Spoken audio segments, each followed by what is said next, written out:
We see ultras all around the world. From the frightening to the incredible, they are clearly the beating heart of many football clubs.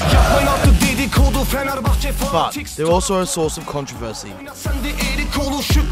So we decided to break it down once and for all. What is an ultra? And what do they do? We've all grown used to scenes like this out of Italy and Germany. Scenes from this to this in the MLS. The glory of the Balkans, and all too often see them portrayed as criminals for moments like this. But what are ultras and what do they do? Originally used by the Gazzetta dello Sport to describe a group of supporters in the 1960s, ultras or ultras are one of the most broadly defined subcultures in the world. However, the term was only appropriated by an actual fan group in 1969, with Sampdoria's Ultras Tito Cucciaroni and Torino's Ultras Granata. Since then, fans have reappropriated the name, but given the global reach of the game, the term is far from clearly defined. Italians interpreted foreign styles of spectatorship and made their own, something between the South American Barras and Brazilian Torcidas and the British hooligans. Thus, ultras groups were established, born to represent the distinct cultures and traditions from which they originated. Taking inspiration from the time of city-states, in which autonomous cities would defend their identity and their interests against others, ultras value the defence of their territory, which is a feeling that has its roots in the historical age. They are the most fanatic supporters of a team, representing a sort of 12th man. Contributing to what's happening on the field, there's like no feeling like it. An ultra is constantly committed to the club, setting up for match days and social events during the week, attending training sessions and youth games, and showing up hours ahead of match day for any last-minute preparations.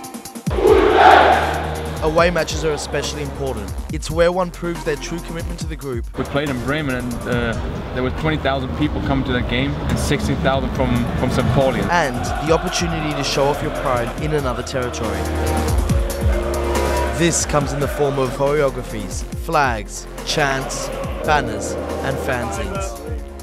The strongest expression of these rituals are usually reserved for anniversaries of the clubs, legendary players, the fan groups themselves, derbies, rivalry games, and finally, big cup matches.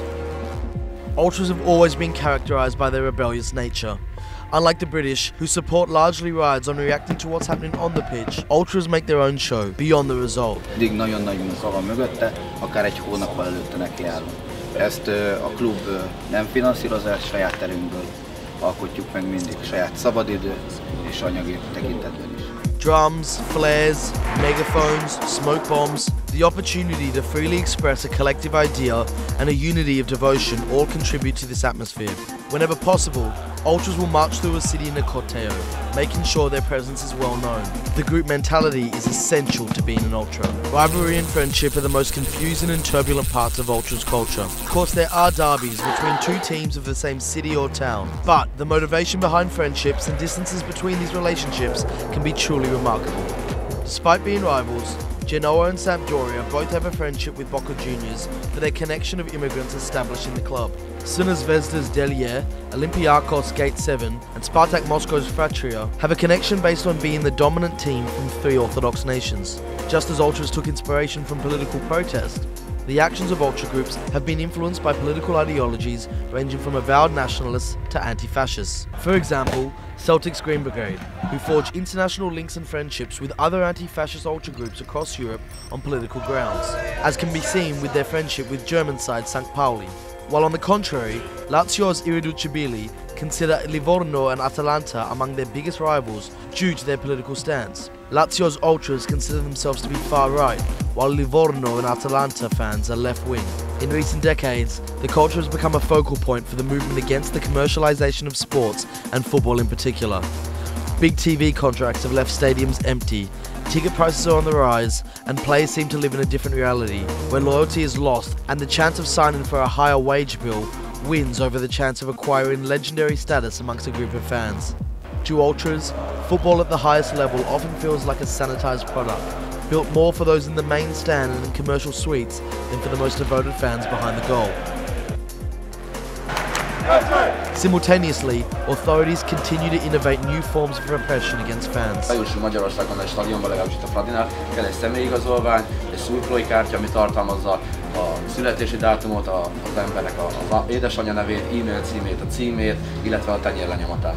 Bans on pyro, megaphones and drums, bans on standing room and away travel have had little to no impact of instances on stadium violence. Today, maneuvering the minefield of stadium laws has become a nightmare. These laws have been introduced under the guise of reducing instances of violence at football, but have largely had the adverse effect of killing the atmosphere at many grounds. The fringe elements of these groups, who seek out physical confrontation, continue to operate, as security forces hopelessly seek to curb it through football-specific legislation. This has left fans feeling criminalised, suspicious that states and corresponding football federations would rather see them banished from the game. Whatever your club or political affiliation, the breadth of Ultras culture around the world is a testament to this beautiful game. At times, this passion can escalate into violence, but this is not an Ultras problem, but a societal one. An Ultras group's existence revolves around intense, coordinated support for their team through vibrant displays during matches, making noise on the terraces, and highlighting, publicising, and furthering issues affecting their local territory and in solidarity with other supporter communities. In Egypt, the Ultras of Al Ahly and Zamalek have largely been credited for their pivotal role in the uprising of the Egyptian revolution. These are just a small number of the incredible initiatives regularly organised by nearly every Ultras group in the world. Like all groups, Ultras are hard to stereotype and even harder to define. But one thing is for sure, they are not all criminals, and when it comes to football, they remind us of a purer game. One in which you go out and support your team regardless of the names on the back of the shirt, turning friends into family and being proud of where you come from.